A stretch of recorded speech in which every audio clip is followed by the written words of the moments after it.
Hi hello, நான் உங்கள் Priyan. Welcome to NEET biology bright coaching. இந்த வீடியோவில் நீங்கள் எனி காம்படிட்டிவ் எக்ஸாம் படிக்கணுமா சார்? நான் ஐபிஎஸ் படிக்கணும் சார், இல்லை சார் நான் நீட்டுக்கு படிக்கணும், இல்லை ஜேஇக்கு படிக்கணும் சார், இல்லைனா பெரிய சார்ட்டர்ட் அக்கௌண்ட் சிஏக்கு படிக்கணும் சார். எந்த காம்படிட்டிவ் எக்ஸாம் படிக்கிறதாக இருந்தாலும் சரி, நீங்கள் லட்சியம்னு சொல்லிட்டு வச்சுருப்பீங்க இல்லையா, அந்த எய்ம், அச்சீவ்மெண்ட், கோல் எதானா இருக்கட்டும், நீங்கள் அதை ஃபிக்ஸ் பண்ணிட்டீங்கன்னு வச்சுக்கோங்களேன். உங்களுடைய பெற்றோர்களும் சரி, நீங்களும் சரி என்ன பண்ணால், அதை நீங்கள் ஒரு 9th 10th இருக்கும் போதே நீங்கள் அதை படிக்க ஸ்டார்ட் பண்ணுங்கள். அது உங்களுடைய மனசில் இருந்தால் போதாதுங்க. சின்ன வயசுலேருந்து பார்த்தீங்கன்னா என்ன ஆகிறீங்கன்னா, கலெக்டர் ஆகிறேன், ஐபிஎஸ் ஆகிறேன், நான் ஒரு டாக்டர் ஆகிறேன், என்ஜினியரிங் ஆகிறேன் சொல்லினே இருப்பாங்க.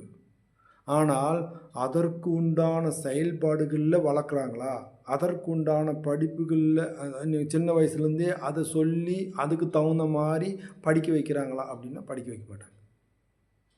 பசங்களுக்கு அந்த அச்சீவ்மெண்ட்டோ இல்லைன்னா எய்மோ ஃபிக்ஸ் பண்ணிட்டீங்கன்னா அதை சின்ன வயசுலேருந்தே தொடங்குங்க. கரெக்டான age 9th 10th 11th 12th. இந்த 9th 10thலேருந்து இப்போல்லாம் பார்த்தீங்கன்னா சிட்டிலலாம் ஜேஇஓ இல்லைன்னா நீட்டோ இல்லைன்னா ஐஏஎஸ்ஓ ஐபிஎஸ்ஓ இல்லை டிஎன்பிசியோ இல்லை டிஆர்பிஓ இல்லை டெட்டோ ஏதோ ஒன்று எல்லாமே என்ன பண்ணுறாங்கன்னா சின்ன வயசுலேருந்தே அதை என்ன பண்ணுறாங்கன்னா மோல்டு பண்ணுறாங்க, ப்ராக்டிஸ் பண்ணுறாங்க.